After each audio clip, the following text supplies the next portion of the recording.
अच्छा जी, तो आज के इस लेक्चर में हम डिस्कस करेंगे डायमेंशंस को। डायमेंशन होती क्या है, ठीक जी। पर उस डायमेंशन को स्टार्ट करने से पहले जो है हम चीज़ डिस्कस कर लेते हैं कि ठीक वो कौन सी चीज़ हम डिस्कस करेंगे। पहले पढ़ेंगे फिजिकल क्वांटिटी क्या होती है, ठीक जी। अब फिजिकल क्वांटिटी ऐसी क्वांटिटी होती है जिसे हम मेजर कर सकें, ठीक है। एनी मेजरेबल थिंग या any measurable quantity that are having a magnitude and a suitable unit. Okay, what does mean by suitable unit and magnitude. चलें देखते हैं कि इसे कैसे जो है पहचान सकते हैं मैग्नीट्यूड और सुइटेबल यूनिट को। लेट सपोज हमारे पास ये तीन क्वांटिटीज दी गई हैं। एक में 4.5 मीटर लिखा हुआ है, ये एक कोई क्वांटिटी है जिसे हम लेंथ कह सकते हैं या हाइट कह सकते हैं। अब ये जो 4.5 है ये इसका मैग्नीट्यूड है, ठीक है। और उसके साथ जो मीटर लगा हुआ है, एम लिखा हुआ है सिंबल, वो मीटर की अलामत है।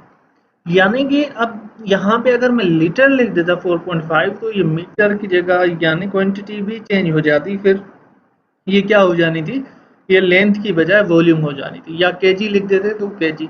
यानी कि अब लेंथ के साथ लेंथ का एक सुइटेबल यूनिट लगाना है जो हमें पहले से पता है, हम एसआई सिस्टम में पढ़ के आते हैं। उसके बाद लिखा हुआ 70 किलोमीटर पर आवर।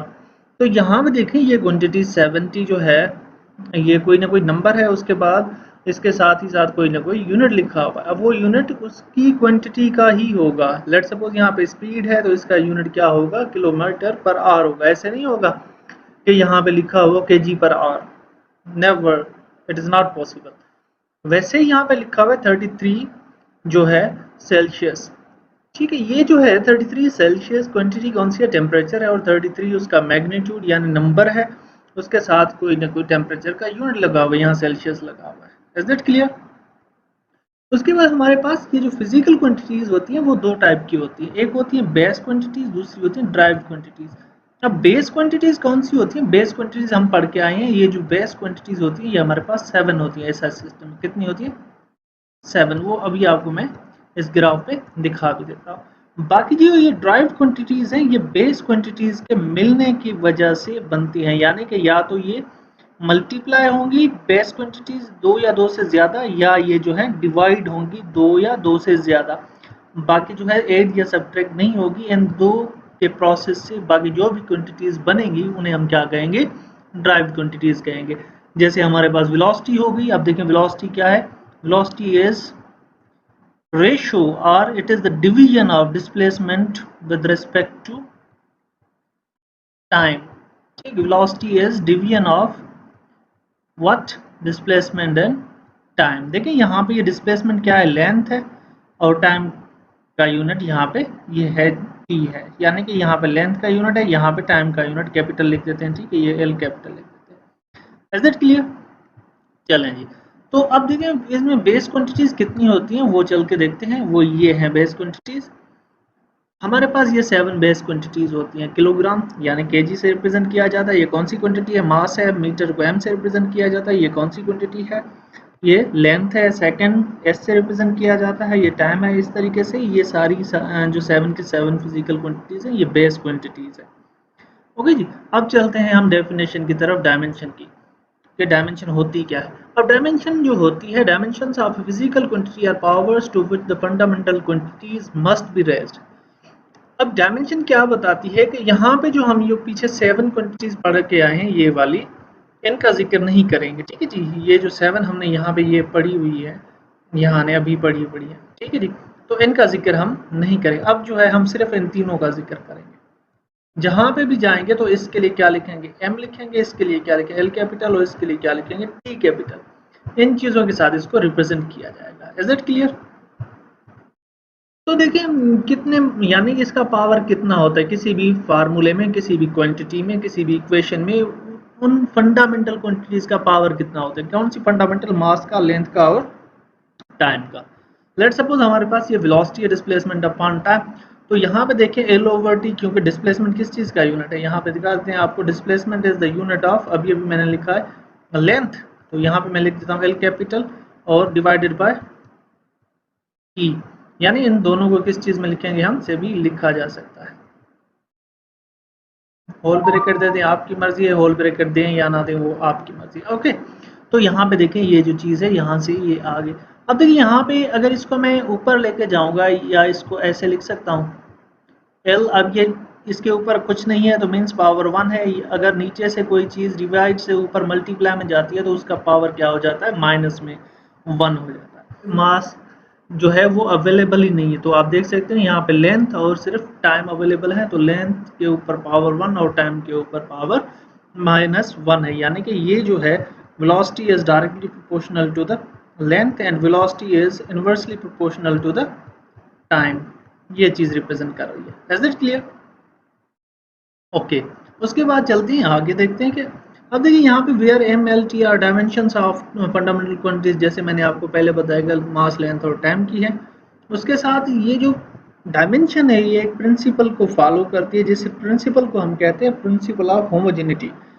ठीक जी, अब होमोजेनिटी प्रिंसिपल है क्या, ये क्या, an equation is dimensionally correct if the dimensions of the various terms on either side of the equation are the same, that is called principle of homogeneity। अब देखिए यहाँ पे एक चीज लिखी गई है टर्म्स, इसका कहने का मतलब है अगर आपको इक्वेशन लिखना है, लेट सपोज मैं लिखता हूँ V F is equal to V I plus 80, ये इक्वेशन है। अब इस प्रिंसिपल ऑफ होमोजेनिटी का कहने का मतलब यह है कि अगर ये एक इक्वेशन है, अब ये इक्वेशन तभी करेक्ट होगी जो इसकी लेफ्ट हैंड और राइट हैंड साइड पे जो भी टर्म्स हैं, लेट सपोज ये जो टर्म है, यहाँ पे मैं इसका कलर सेट कर देता हूँ दूसरा, ठीक है। अब ये जो टर्म है इसे हम टर्म कहते हैं, ठीक। इस टर्म की जो है डायमेंशन क्या आएगी, एल टी -1 आएगी। अगर यहाँ पे ये जो चीजें दी गई हैं, अब यह इसका क्या मतलब होता है, टर्म का मतलब होता है प्लस या माइनस और माइनस के बीच में जो भी वैल्यू आएगी, भले वो मल्टीप्लाई में हो या डिवाइड में हो, यानी सिर्फ प्लस और माइनस के आगे या पीछे। तो यहाँ पे देखें ये प्लस है और यहाँ पे भी आगे प्लस है, तो ये जो क्वांटिटी है या ये जो चीज लिखी हुई है इसे हम क्या कहेंगे, दैट इज कॉल्ड टर्म। ठीक है जी, इसे हम क्या कहेंगे, टर्म कहेंगे। इसी तरीके से इस सारे ए और टी की प्रोडक्ट को भी हम क्या कहेंगे, ये एक सिंगल टर्म कंसिडर करेंगे, ना कि दो टर्म। ठीक है, मल्टीप्लाई में या डिवाइड में टर्म एक ही कहलाती है, एक ही टर्म कहते हैं उसे।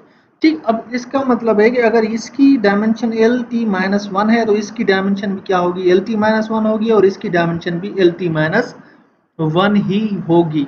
That is called principle of homogeneity. और प्रिंसिपल ऑफ होमोजेनिटी इसलिए यूज किया जाता है कि इक्वेशन दोनों साइड एक जैसी है या नहीं है, या हर टर्म की जो डायमेंशन है एक जैसी है या नहीं है। ठीक जी, उसके बाद चलते हैं आगे। हमने नेक्स्ट जो है, अब डायमेंशनल क्वांटिटीज कौन सी होती है, ऐसे कांस्टेंट जिसकी डायमेंशन हो या वो जो कांस्टेंट हो वो डायमेंशन रखते हो, कोई ना कोई उनकी डायमेंशन निकलती हो। जैसे कि हमारे पास प्लांक्स कांस्टेंट है, ठीक है, ग्रेविटेशनल कांस्टेंट है जिसे हम यूनिवर्सल कांस्टेंट कहते हैं, यूनिवर्सल गैस कांस्टेंट है। ऐसे जो है जो भी चीजें हैं उन्हें हम क्या कहेंगे, ठीक। जैसे मैं यहाँ पे लिख देता हूँ एच जी कैपिटल, ये कांस्टेंट है, ठीक है, आर, ठीक जी। और ये जो भी चीजें या के कह लें, इनकी जो डायमेंशन है कॉलम कांस्टेंट, ये डायमेंशन है इनकी। ऐसे कांस्टेंट को हम क्या कहेंगे, डायमेंशनल कांस्टेंट कहेंगे। ठीक जी, उसके बाद चलती है कुछ ऐसी क्वांटिटीज होती हैं जिनकी डायमेंशन नहीं होती। वो कौन सी होती हैं, जैसे हमारे पास स्ट्रेन हो गई, कोई भी एंगल हो गई, स्पेसिफिक ग्रेविटी हो गई, पाई हो गया, ठीक है। ऐसे कोई भी कांस्टेंट वैल्यू हो या कोई नंबर हो गया 0 से लेकर 9 तक, कोई भी नंबर हो उसकी डायमेंशन नहीं होती। Is it clear? यानी किसी भी इक्वेशन में अगर ऐसे लिख दें, काइनेटिक एनर्जी का फार्मूला लिख देते हैं सिंपली, काइनेटिक एनर्जी किस चीज के बराबर, के E is equal to 1/2 mv²। तो ये जो है ये कांस्टेंट है। अब ये इसकी डायमेंशन नहीं होगी, that is the dimensional less quantity. Is it clear? अच्छा जी, तो चलते हैं डायमेंशन यूज़ कहाँ पे होती है। अब ये डायमेंशन के यूजेस हैं। तो डायमेंशन यूज़ होती है किसी भी फिजिकल क्वांटिटी को एक सिस्टम ऑफ यूनिट से दूसरे सिस्टम ऑफ यूनिट में कन्वर्ट करने के लिए। और दूसरा यूज होती है डायमेंशन किसी भी इक्वेशन की करेक्टनेस को जानने के लिए, यानी कि आया कि वो इक्वेशन दोनों साइड एक जैसी है या नहीं है, जैसे हमने पीछे पढ़ा कि V F is equal to V I plus A T, यानी कि वो इक्वेशन की डायमेंशन दोनों एक जैसी होगी। और दूसरा ये है कि ये रिलेशनशिप दिखाती है डिफरेंट फिजिकल क्वांटिटीज़ की किसी भी गिवन इक्वेशन में।